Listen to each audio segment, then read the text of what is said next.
তো বন্ধুরা, রোজকার মতো আজকেও চলে আসলাম রান্নাঘরে। তাহলে চলো দেখা যাক আজকে আমি কি খাবার তৈরি করি। তাহলে ঝটপট করে দেখে নিই। তো দেখো, আমি প্রথমেই কিছুটা বাদাম দিয়ে দিলাম কড়াইতে। এবার বাদামটা বেশ খানিকক্ষণ সময় দিয়ে ভাজা করব। চলো বাদামটা ভাজা হতে হতে আমি আবার একটু ঘুরে আসি একটা অন্য কাজ করে। তো দেখো বন্ধুরা, আমার বাদামটা ভাজা হয়ে গেছে। এবার চলো পরের স্টেপে যাই। ওই গরম কড়াইতে একটু তেল দিয়ে দিলাম, অল্প পরিমাণে তেল দেব।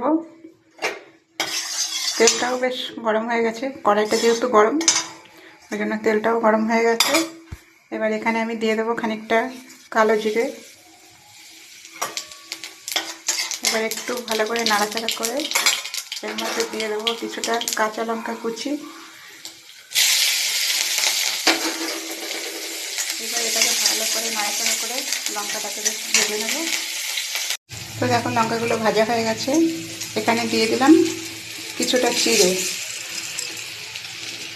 তোমরা যারা চিড়ে খেতে ভালোবাসো কিন্তু চিড়েগুলো শক্ত বলে খেতে পারো না, তাদের জন্য এই ভিডিওটা।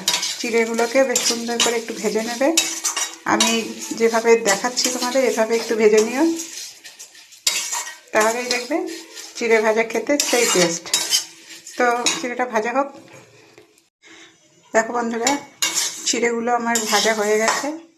আর তোমাদের দেখানো হয়নি, আমি যে বাদামটা ভেজে রেখেছিলাম সেই বাদামগুলো দেখো এর মধ্যে দিয়ে দিয়েছি।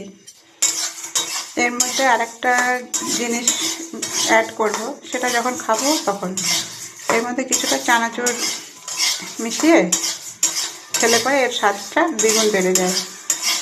তো তোমরাও পারলে একবার ট্রাই করে খেয়ে দেখো আর কমেন্টে জানিও কেমন লাগে খেতে।